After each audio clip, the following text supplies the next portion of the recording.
इस वीडियो में हम देखेंगे सब्स्टिट्यूशन रिएक्शन। ओके, तो इसका दो मतलब हम क्या करेंगे, देखेंगे कि डिफरेंस कैसा होता है। अब ये वीडियो अगर आप सोचिए कि स्कूल लेवल पे मतलब एनसीईआरटी फॉलो कर रहे हैं, आप कोई कम्पिटिटिव एग्जाम का प्रिपेयर करें तो भी आपके लिए इंपॉर्टेंट है। और अगर आप नेट का प्रिपेयर करें, गेट का, बीएससी एमएससी केमिस्ट्री में, ये बहुत इंपॉर्टेंट है क्योंकि ऑब्वियसली ना ये बहुत कॉन्सेप्चुअल टॉपिक है। ओके, तो चलिए स्टार्ट करते हैं।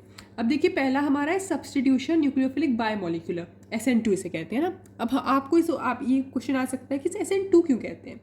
इसे SN2 इसलिए कहते हैं ना क्योंकि रेट होता है। ऑब्वियसली अगर आपने केमिकल काइनेटिक्स पढ़ा होगा आपको पता होगा कि हम लोग रेट निकालते हैं रिएक्शन का। तो इसका जो रेट होता है ना वो दोनों चीज़ों पर डिपेंड करता है।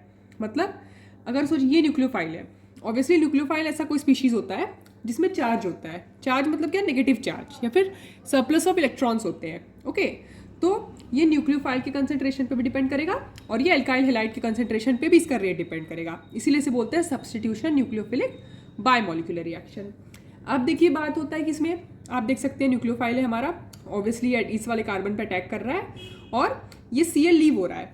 आप प्रोडक्ट देख के ये देख सकते हैं। अब देखिए डिफ्रेंसिएशन ही ये है कि सब्स्टिट्यूशन SN2 में और SN1 में कि कौन सा मतलब क्या पाथवे फॉलो होता है। इसमें देखिए OH माइनस है, ऑब्वियसली अपना न्यूक्लियोफाइल है ना। क्यों? क्योंकि देखिए इसमें नेगेटिव चार्ज है, ये जाके इस कार्बन पे अटैक करेगा।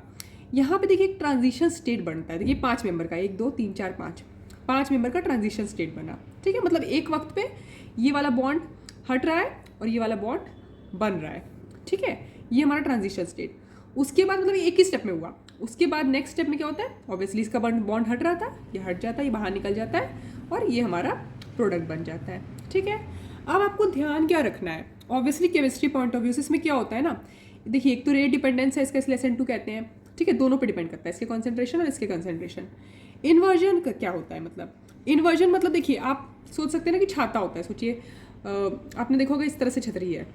ठीक है, इस तरह का छाता, हमने जैसे एक रफ डायग्राम बनाया है, एग्जैक्टली नहीं, हमें तो समझाना है आपको। अब आपने देखा होगा कि जब सोचिए बहुत तेज़ हवा चलती है, थंडरस्टॉर्म है, आप कभी निकले होंगे तो आप देखते हैं ना छतरी उल्टी हो जाती है।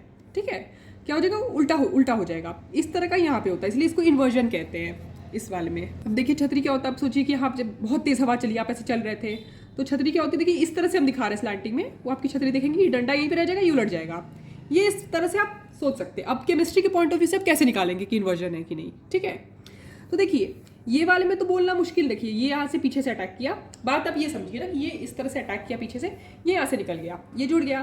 पर केमिस्ट्री पॉइंट ऑफ व्यू में हम इतना तो वो नहीं कर सकते ना कि गलत होने के चांसेस होंगे। हम कन्फिग्रेशन निकाल के देख लेते हैं। ऑब्वियसली अगर इन्वर्जन हुआ है ना और अगर ये R है तो ये S होगा इस तरह से। अब यहाँ पे तो देखिए नहीं कह सकते ना RS कहने के लिए, देखिए यहाँ पे तो 3 सेम तरह के ग्रुप है, इसलिए यहाँ पे तो ऐसे ही दिखा रहे कि भाई पीछे ये इस तरफ था, ये पीछे से आ गया। अब क्योंकि ऑब्वियसली इस पे RS नहीं निकाल सकते तो हम लोग ये करेंगे ना कि यहाँ पे OH माइनस इस तरफ आया और देखिए ग्रुप इस तरफ हो गए। देखिए ये इन्वर्जन ऐसे देख रहे हैं, वरना हम RS से निकालेंगे। ओके, यहाँ पे बस पॉसिबल नहीं है, 3 ये सब ग्रुप सेम है ना, ऐसे तो नहीं निकाल सकते हम लोग। 1 2 3 4 करना होता है, फिर 4th ग्रुप का प्लेन चेक करना होता है कहाँ है। ठीक है, अब देखिए बात है कि ये न्यूक्लियोफाइल हमारा अटैक करता है। अब ये स्टेरिक सेंसिटिव होता है SN2। यहाँ पे देखिए क्या होता है ना, प्राइमरी ज़्यादा अच्छा देगा। प्राइमरी क्या है, ये प्राइमरी अल्काइल हैलाइड ज़्यादा देगा, फिर सेकेंडरी देगा, फिर टर्शियरी देगा। क्यों? क्योंकि ये ना स्टेरिक सेंसिटिव होता है, आप कह सकते हैं। यहाँ अटैक करेगा, अरे ये अगर सोचिए न्यूक्लियोफाइल अटैक करने आ रहा है, यहाँ बड़े बड़े बल्कि ग्रुप है तो भाई दिक्कत होगा ना। न्यूक्लियोफाइल है, न्यूक्लियोफाइल और बेस का ये डिफरेंस होता है ना, बेस हमारा बल्कि हो सकता है, न्यूक्लियोफाइल हमारा बल्कि नहीं होता। ओके, तो फिर ये ऐसे है। अब सॉल्वेंट की बात आती है, यहाँ आप देख सकते हैं कि हम DMF जैसा सॉल्वेंट लेते हैं। ठीक है, ओके, DMF आपने सुना होगा, DMF हमारा होता है डाइमिथाइल फॉर्मामाइड। ओके, तो ये लेते हैं, ये प्रोटिक नहीं होता, जैसे पानी की तरह नहीं होता है, पानी नहीं लेते इसमें, इससे आप डिफ्रेंशिएट कर सकते हैं कि इन्वर्जन होगा, आप देख के समझ जाएंगे। फिर पानी वगैरह सॉल्वेंट नहीं लेते इसमें, DMF ले लेंगे। ओके, इस तरह से होता है। और ऑब्वियसली भाई प्राइमरी है तो प्राइमरी हमारा क्या देता है, SN2 देता है। अब सेकेंडरी के केस में दिक्कत होता है, अब सेकेंडरी में दोनों तरह हो सकता है, वो मतलब दूसरे रिएजेंट्स और बाकी चीज़ें देख के आप समझ सकते हैं। अब देखिए इसको देखने के बाद हम आएंगे सब्स्टिट्यूशन न्यूक्लियोफिलिक यूनिमोलिकुलर। ओके, इसमें देखिए ना इस वाले पे डिपेंड करता है, सिर्फ कंसेंट्रेट रेट जो है वो कंसेंट्रेशन ऑफ अल्काइल हैलाइड पे डिपेंड करता है। और ऑब्वियसली देखिए 2 स्टेप है, ये देखिए आप ध्यान देंगे ट्रांजिशन स्टेट से गवर्न हो रहा था ये, और इसमें सिर्फ एक स्टेप था। यहाँ 2 स्टेप होता है, देखिए पहला स्टेप 1 और ये स्टेप 2 हमने लिखा है। पहले स्टेप में क्या होगा ना, हाँ ये बात आपको ध्यान में रखना है कि इसमें सॉल्वेंट हमारा प्रोटिक होता है। प्रोटिक क्यों? ये अच्छे से इसको चार्ज को सेपरेट करवा देगा, क्योंकि देखिए इसमें सेपरेट होना है ना, कार्बोकटायन कार्बोएनायन को अलग, सॉरी कार्बोकटायन कटायन अनायन को सेपरेट होना है ना, तो पहले स्टेप में क्या होता है, हमारे कार्बोकैटायन बनते हैं, ठीक है, Br माइनस। अगले स्टेप में न्यूक्लियोफाइल अटैक करता है। अब देखिए रेट डिटरमाइनिंग स्टेप कौन सा होता है, अब केमिकल काइनेटिक्स का आपको थोड़ा भी आइडिया होगा। तो जो स्लोएस्ट स्टेप होता है ना, वही हमारा रेट, मतलब इसका जो रेट है, मतलब रेट लॉ जब लिखेंगे ना तो इसका K1 लेंगे, जो भी इसका K होगा वो लेंगे। ओके, तो पहले स्टेप में कार्बोकैटायन बना, दूसरे में ही हमारा न्यूक्लियोफाइल आके अटैक किया।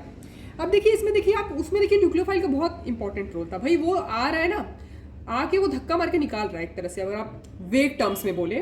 पर यहाँ नहीं है भाई, यहाँ तो ये पहले से अलग हो चुका है, वो फिर आ रहा है। तो वीक वाले भी होते हैं ना, काम चला देते हैं भाई। तो पानी को ले लेते हैं यहाँ पे, सॉल्वेंट पानी को लेते हैं, और उसी न्यूक्लियोफाइल को सॉल्वोलिसिस भी बोलते हैं। अगर वही सोच लीजिए जिसको आप न्यूक्लियोफाइल लिया फिर सॉल्वेंट लिया, सॉल्वेंट ही अगर न्यूक्लियोफाइल हो तो उसको सॉल्वोलिसिस कह सकते हैं, ठीक है। अब बात है यहाँ पे, वहाँ पे देखिए इन्वर्जन होता है, यहाँ रेसिमाइजेशन होता है। मतलब क्या, यहाँ पे देखिए सोचिए कि वो वाला प्रोडक्ट भी बनेगा जो पहले था, मतलब रिटेंशन भी होगा और इन्वर्जन भी होगा, दोनों होंगे, ठीक है, बराबर बराबर बनेंगे, तो रेसिमाइजेशन, तो रेसिमिक मिक्सचर कहते हैं इसको। मतलब क्या, इन्वर्जन भी होगा, इसका इन्वर्जन भी होगा, रिटेंशन भी होगा। तो आप देख के समझ जाएंगे कि अच्छे से। तो बहुत चीज़ें हो गई भाई। एक तो हाँ, स्टेबिलिटी की बात करें, ऑब्वियसली आपको पता है ना, अगर आपने थोड़ा भी पढ़ा होगा तो कार्बोकैटायन स्टेबल दिखना आता होगा आपको। तो जहाँ स्टेबल कार्बोकैटायन बन रहा है ना, वहाँ ऑब्वियसली मतलब स्टेबल कार्बोकैटायन बनना चाहिए, ये नहीं कि अनस्टेबल सा कुछ बन रहा है, तब तो हम सब्स्टिट्यूशन न्यूक्लियोफिलिक यूनिमॉलिक्यूलर नहीं करेंगे। स्टेबल कार्बोकैटायन बनता है इसमें भाई, ये पहला स्टेप ही है ना भाई। अगर ये स्टेबल बनेगा तभी ना बनेगा, ये तो बनेगा ही कैसे, तो स्टेबल कार्बोकैटायन बनना चाहिए। ओके, ये हम ध्यान में रख रहे हैं। इस वाले में एक होता है डिफरेंस कि अगर सोचिए आप जहाँ पे इंटरमीडिएट बन रहा है ना, उधर अगर एक बगल में कार्बोनिल ग्रुप है ना, तो वो थोड़ा सा चार्ज, जैसे चार्ज की वजह से वो स्टेबल बनता है। सिर्फ एक ऐसा ही केस है कि अगर सोचिए आपका ऐसे ग्रुप वो बन रहा है, बगल में कार्बोनिल ग्रुप है तो सही है, और यहाँ तो भाई कार्बोनिल बगल में होना ही नहीं चाहिए, कार्बोकैटायन अनस्टेबल हो जाएगा ना। यहाँ स्टेबल कार्बोकैटायन देखेंगे, रेसिमिक मिक्सचर बनेगा, टर्शियरी, सेकेंडरी, प्राइमरी। अब अगर दोनों सेकेंडरी है ना, सेकेंडरी में आपको सोचना पड़ेगा, क्योंकि SN2 भी हो सकता है, SN1 भी हो सकता है। तो आप देख लीजिए भाई, अगर पोलर प्रोटिक सॉल्वेंट है तो आप समझ जाइए ये SN1 है। हाँ, स्टेबिलिटी देखिए कार्बोकैटायन का भाई, यहाँ पे तो देखो टर्शियरी है ना, स्टेबल कार्बोकैटायन बन रहा है। वहाँ पे देखिए अगर बड़ा, ये ग्रुप छोटा होना चाहिए हमेशा SN2 के लिए। तो इस तरह से आप डिफरेंशिएट कर सकते हैं। क्वेश्चन प्रैक्टिस करने से आपको इसका आइडिया आ जाएगा, चाहे आप किसी भी लेवल पे कर रहे हैं। ऑब्वियसली इसमें तो आप RS कॉन्फ़िगरेशन देख के भी निकाल सकते हैं कि अगर क्वेश्चन में R था, अरे हमारा जो रिएजेंट सबस्ट्रेट R था, प्रोडक्ट S बन गया तो SN2 हो गया भाई। इधर रेसिमिक बनेगा, रिटेन भी करेगा, मतलब सेम बनेगा जैसा था। अगर R का R बनेगा और S भी बनेगा साथ में, तो रेसिमिक मिक्सचर हो गया।